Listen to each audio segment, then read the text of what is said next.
एक छोटा सा गांव था जहां लोग दिन भर खेत खलियान में पसीना बहाते और रात को सुकून की नींद सोते थे। उसी गांव के एक साधारण से घर में रहती थी गोदावरी और उसके साथ उसकी 2 बहुएं, पारुल और नीरजा। बाहर से देखने पर वो घर सीधा साधा लगता था, लेकिन भीतर रिश्तों में मिठास नहीं बल्कि लालच की परतें जमी हुई थी। रसोई में चूल्हा जल रहा है, पारुल रोटी बेल रही थी, नीरजा पास बैठी सब्जी काट रही है। पारुल, आज तो सूरज निकलने से पहले ही उठ गई लगती है। ऐसा क्या मन में ठान लिया है कि आज ज्यादा ही काम निपटाने का इरादा है? मन में कुछ नहीं दीदी, बस ये सोचती हूँ कि घर का काम समय पर हो जाए तो सासू माँ भी खुश रहती हैं और घर में शांति भी बनी रहती है। शांति तो तभी रहती है ना जब सबको बराबर समझा जाए, वरना कुछ लोग ज्यादा दिखावा करके आगे निकलने की कोशिश करते हैं। वैसे भी दीदी, मैं दिखावा नहीं करती, मैं तो बस अपना फर्ज निभाती हूँ। अब फर्ज निभाने से अगर किसी को बुरा लगता है तो उसमें मेरा क्या दोष? ये बोल के दोनों कुछ पल चुप। चूल्हे की आग तेज हो जाती है। यहाँ अपने कमरे में गोदावरी खाट पर बैठी है और कुछ समय बाद पारुल पानी लेकर आती है। मां जी, लीजिए पानी। सुबह से आप उठकर बैठी भी नहीं होंगी, आपके घुटनों में फिर दर्द शुरू हो गई होगी ना? दर्द तो है बहू, पर तेरे हाथ का पानी पीकर मन को तसल्ली मिल जाती है। दरवाजे पर नीरजा खड़ी सुन रही होती है और वो तुरंत अंदर आती है। मां जी, मैंने आपके लिए सरसों का तेल गर्म किया है, आज आपके पैरों की मालिश करूंगी। आप हर समय सबकी चिंता करती रहती हैं, अब थोड़ा अपना भी ध्यान रखा कीजिए। भगवान करे तुम दोनों यूं ही एक दूसरे का साथ निभाती रहो। मेरा मन तो बस यही चाहता है कि मेरे बाद भी ये घर जुड़ा रहे। पारुल और नीरजा एक दूसरे की तरफ देखती हैं और दोनों के मुस्कान के पीछे थी जलन। यहाँ खेत की मोड़ से राजेश और विजय काम से लौटते हुए बातें कर रहे थे। कभी कभी सोचता हूँ जिंदगी बस मेहनत में ही निकल जाएगी। मेहनत से डर नहीं लगता भैया, बस घर में सब ठीक रहे यही दुआ करता हूँ। माँ बूढ़ी हो रही है, बहुएं भी हैं, सबकी जिम्मेदारी हमारे सिर है। हाँ, बस घर में झगड़ा ना हो और कुछ नहीं चाहिए। मेहनत मजदूरी तो हम कर लेंगे, मेहनत हमें नहीं तोड़ सकते। इधर आंगन में दोपहर को नीरजा अनाज साफ कर रही थी और पारुल पास बैठी हुई थी। पारुल, एक बात मन में कई दिनों से चल रही है। कहो दीदी, मन की बात दबाकर रखने से रिश्तों में दूरी आती है। बताओ आपको जो भी कहना है। वैसे भी मैं इतनी नहीं सोचती, मेरा मन तो कहीं और ही रहता है। माँ जी दिन ब दिन कमजोर होती जा रही हैं। अगर कल को उन्होंने अपने गहने या घर की जिम्मेदारी किसी एक को सौंप दी तो तुम तो वैसे भी माँ जी के साथ ज्यादा रहती हो। तो वही सही होगा दीदी, जिसने इस घर को दिल से अपनाया हो, जो दिखावे से नहीं सच में सेवा करता हो। अगर माँ जी उसको देगी तो वही सही होगा। और वैसे भी मैं माँ जी के साथ किसी लालच से नहीं रहती। पारुल के इतना कहते ही नीरजा अपने मन में सोचती है, सीधा सीधा कहना चाहती है कि वो मुझसे बेहतर है, 1 नंबर की लालची औरत है ये। दोनों में ये सब बातें चली रही थी कि कुछ समय बाद राजेश और विजय भी घर पहुंच जाते हैं। अरे नीरजा, खाना तैयार नहीं हुआ क्या? हमें फिर काम पे जाना है। तुम्हें तो पता होती है ना कि मालिक खाने के समय ही घर आने देते हैं। जल्दी करो ना। अरे जी, खाना तैयार है। चलिए भीतर, मैं खाना लगा देती हूँ। चलिए भैया, आप दोनों हाथ मुंह धो लीजिए। पारुल के ऐसे बर्ताव देख के नीरजा अंदर से जल रही होती है। ये कितना चालाक औरत है। अपने पति और मेरे पति के सामने तो ऐसा दिखा रही है कि सब काम इसने ही किया है और अब दोनों को खाना भी देगी। चावल और दाल तो मैंने पकाई थी। अरे पारुल, क्या सोच रही हो? जाओ ना, खाना परोसो, नीजा की मदद करो, हम हाथ मुंह धो के आते हैं। अपने पति से ये सुन के पारुल और ज्यादा गुस्सा हो जाती है और अपने पैर पटक कर घर के भीतर जाती है। कुछ समय बाद सब मिलके खाना खाते हैं और खाना खाकर राजेश और विजय फिर से अपने काम में लौट जाते हैं और नीरजा और पारुल खाने के बाद बर्तन धोने जाती है। पारुल, तू बुरा मत मानना, लेकिन मुझे तेरी एक बात अच्छी नहीं लगती है। क्या बात है दीदी? आपको किस बात पे दिक्कत है? आपको क्या हमेशा मुझसे दिक्कत ही रहेगी? दिक्कत तो रहेगी।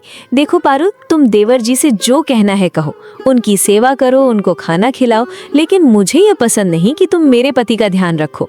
तब मुझे ऐसा लगता है कि मैं उनके लिए कुछ करती ही नहीं हूँ। मैंने तो कभी ऐसा नहीं किया, जबकि मैं तुमसे इस घर में पहले शादी होकर आई थी। दीदी, आप मुझे गलत समझ रही हैं। मैं वैसा कुछ सोच के नहीं करती हूँ। मैं बस उनकी बड़े भाई जैसी ही इज्जत करती हूँ। पारुल की इतना कहते ही नीरजा अपने मन में बड़बड़ाने लगी। हाँ हाँ, बढ़ी आई इज्जत करने वाली, सब जानती हूँ मैं। सबके आगे अच्छी बनने का दिखावा करती है ताकि ये घर हथिया सके। कुछ कहा क्या आपने बीवी? नहीं, कुछ नहीं सोच रही हूँ। चलो ये बर्तन धो लेते हैं, और भी काम है घर में। इतना कह के दोनों बर्तन धोने लगते हैं। शाम का समय था। गोदावरी खाट पर बैठी हैं। बाहर से चूल्हे से आग की आवाजें आ रही हैं। नीरजा और पारुल दोनों रसोई का काम खत्म करके अपने सास के कमरे में थीं। गोदावरी उनसे थोड़े भारी स्वर में बोली, आजकल मन बड़ा अजीब सा हो गया है। लगता है जैसे ये घर बाहर से तो पूरा है, पर अंदर से कहीं कुछ दरक रहा है। इसलिए तुम दोनों को बुलाया है, क्योंकि जो बात मन में दबा ली जाए वो एक दिन जहर बन जाती है। मैं भी कभी तुम्हारी तरह बहू थी, मुझे पता है ये सब बातें। मुझे कभी कभी तुम दोनों में जलन की बू आती है। पता नहीं मैं सही सोच रही हूँ या ये बस मेरी सोच है, लेकिन हाँ, तुम दोनों अपने मन में कोई जहर आने मत देना, नहीं तो ये घर टूट जाएगा। मान जी, अगर कभी मुझसे कोई भूल हुई हो तो कह दीजिए। मैं आपकी बहू ही नहीं, आपकी बेटी बनकर रहना चाहती हूँ। पर कई बार ऐसा लगता है कि मेरी कोशिशें आपको दिखाई ही नहीं देती। दिखाई देना और महसूस होना दोनों में फर्क होता है बहू। पर तू ये बता, मन में ऐसा क्यों लगता है? मां जी, जब मैं इस घर में आई थी तो सिर्फ एक सपना लेकर आई थी कि ये घर मेरा अपना हो। मैं पहले आई, मैंने आपके साथ दुख सुख देखा, पर आज जब हर बात में पारुल आगे दिखती है तो दिल बैठ सा जाता है। मैं सोचती हूँ कहीं मैं पीछे तो नहीं रह गई। माँ जी, मैं कभी आगे रहने के लिए कुछ नहीं करती। मैं बस यही सोचती हूँ कि आप उम्र के उस पड़ाव पर हैं जहाँ एक सहारे की जरूरत होती है। अगर मेरा साथ आपको सुकून देता है तो वो मेरा सौभाग्य है, पर अगर मेरी वजह से दीदी के दिल में टीस उठती है तो वो मेरे लिए सबसे बड़ा दुख होगा। रिश्तों में दुख तब पैदा होता है जब तुलना शुरू हो जाती है। याद रखना, बहुएं दो तरह की होती हैं। एक बहू बोलकर जताती है, दूसरी बिना बोले निभाती है। पर याद रखो, भगवान सब देख रहा है। मान जी, बिना बोले निभाना कभी कभी चाल भी हो सकता है। आजकल चुप रहने वाले ही सबसे ज्यादा चालाक होते हैं। और ज्यादा बोलना कभी कभी स्वार्थ को छुपाने का तरीका भी बन जाता है। दीदी, मैं चुप हूँ क्योंकि रिश्ते बचाना चाहती हूँ, जीतना नहीं। आप मुझे ताना देना बंद करो। बस तुम दोनों एक दूसरे को ताना देना बंद करो। आज समझ आ गया कि इस घर में आखिर क्या चल रहा है। मैं किसी की तरफ नहीं हूँ, पर जिस दिन मुझे फैसला करना पड़ा उस दिन मैं आंसुओं, मीठी बातों या दिखावे से नहीं, दिल की सच्चाई से फैसला करूंगी। ये सुनकर पारुल की मुट्ठियां भीग जाती हैं। कुछ समय बाद राजेश और विजय भी अपने काम से घर आते हैं और अपने अपने कमरे में बैठे हुए अपनी पत्नियों से बातें कर रहे होते हैं। नीरजा, आज तुम परेशान लग रही हो। कुछ हुआ है क्या घर में? माँ ने कुछ कहा है क्या? परेशान नहीं हूँ जी, डर गई हूँ। डर इस बात का कि मैं सब कुछ खो सकती हूँ। वो औरत धीरे धीरे सबका दिल जीत रही है और मैं बस देख रही हूँ। कौन औरत नीरजा? तुम पारुल की बात कर रही हो क्या? समझा, फिर से तुम उसको लेके गलत सोच रही हो लगता है। और वैसे भी दिल जीतना कोई जुर्म तो नहीं है। पर अधिकार छीन लेना जुर्म है। आज दिल जीतेगी, कल गहने, फिर घर, और एक दिन मुझे इस घर में पराया बना देगी। और आप क्या बार बार उसकी तरफदारी करते हैं? आपको तो हमेशा मेरी सोच गलत ही लगता है। बस करो नीरजा, ये शक तुम्हें एक दिन जला देगा। राजेश के इतना कहते ही नीरजा चुप हो गई। लेकिन नीरजा की बातें और उसकी सास की नीरजा की तरफदारी करना पारुल को अंदर से जला रही थी। अगली सुबह गोदावरी मंदिर जाती है। मंदिर में गांव की कुछ औरतें भी पूजा कर रही थी और मंदिर में घंटियां बज रही थी। गोदावरी पूजा करती है और बाहर आती है। तब गांव की औरतें उसके लिए रुकी हुई थी। कुछ भी हो जीवन में, लेकिन भगवान के सामने आकर तो मन हल्का ही हो जाता है। हाँ बहन, ये तुमने बिल्कुल सही कहा। भगवान के सामने खड़े होकर इंसान का मन अपने आप हल्का हो जाता है। वहाँ ना लालच रहता है, ना जलन, बस सच्चाई रह जाती है। वैसे आज तेरी छोटी बहू साथ नहीं आई? रोज तो वो तेरी छाया बनकर रहती है। आज मैंने खुद मना किया उसे। हर वक्त साथ रहना ही सब कुछ नहीं होता बहन, कभी कभी दूरी भी जरूरी होती है ताकि इंसान खुद को और दूसरों को समझ सके। पर मानना पड़ेगा गोदावरी काकी, आपकी छोटी बहू में धैर्य बहुत है। ज्यादातर बहुएं तो जरा सी बात पर मुंह फुला लेती हैं, पर वो हर बार चुपचाप सह लेती है। चुप रहना हमेशा कमजोरी नहीं होता बेटी, पर यह भी सच है कि ज्यादा चुप्पी एक दिन विस्फोट बन जाती है, और मैं नहीं चाहती कि मेरे घर में वो दिन आए। गोदावरी चाची, बुरा मत मानना, पर बड़ी बहू के मन में असुरक्षा साफ दिखती है। वो डरती है कि कहीं उसका हक न छीन जाए। हाँ, डर इंसान को अंधा कर देता है बेटी, और अंधापन रिश्तों को सबसे पहले खा जाता है। मैं उनकी माँ की जगह हूँ, मुझे दोनों का दर्द दिखता है, पर लालच और डर में फर्क भी समझना होगा। गोदावरी कुछ पल चुप रहती है, फिर मंदिर की ओर देखती है। यहाँ नीरजा आंगन में झाड़ू लगा रही थी। उसका चेहरा शांत है, लेकिन आंखों में थकान है। लोग समझते हैं चुप रहना आसान होता है, पर सच तो ये है कि हर चुप्पी के पीछे 100 सवाल, 100 दर्द छुपे होते हैं। मैं अगर बोल दूं तो झगड़ा बढ़ेगा, और अगर चुप रहूं तो मुझे चालाक कहा जाएगा। पर मुझे चुप रहना ही होगा, चुप्पी से सब काम होंगे। वो सास के कमरे की ओर देखती है और सोचती है। मांजी ने आज मंदिर अकेले जाने का फैसला किया। शायद वो भी मेरे नियत को लेकर सोच रही होगी। शायद उन्हें मेरे उनके साथ हमेशा रहना अच्छा नहीं लगने लगा है। शायद उन्हें मुझ पर कोई शक हो गया है। यहाँ खेत में राजेश और विजय काम की थकान की वजह से बैठे हुए थे और कुछ बात कर रहे थे। जैसा कि मैंने तुझे पहले भी कहा था, आजकल घर का माहौल मुझे ठीक नहीं लगता। बाहर से सब सामान्य लगता है, पर अंदर कुछ खिंचाव है, और ये बात तू भी जानता है कि ये हमारे पत्नियों की वजह से हुआ है। मुझे भी महसूस होता है भैया, माँ कुछ ज्यादा ही सोचने लगी हैं, और बहुओं के बीच वो अपनापन नहीं रहा जो पहले था। भाभी और नीरजा के बीच रिश्ता कुछ ठीक नहीं है। पारुल बदल सी गई है। हर बात में उसे लगता है कि कोई उससे आगे निकल रहा है। मुझे लगता है उसे नीरजा के साथ रहना पसंद नहीं है, और नीरजा वो ज्यादा चुप रहने लगी है। मुझे डर है कि कहीं उसकी चुप्पी के पीछे गुस्सा और नफरत ना हो। दोनों ये बात कर ही रहे थे कि दोनों जिस खेत में काम कर रहे थे, उस खेत के मालिक रघुदेव आ गए और उनको बैठे हुए देख गुस्सा हो गए। अरे ओ राजेश, ओ विजय, तुम दोनों को हो क्या गया है? दोनों काम के बजाय बैठ के आराम कर रहे हो। क्या मैं तुम दोनों को आराम करने का पैसा देता हूँ?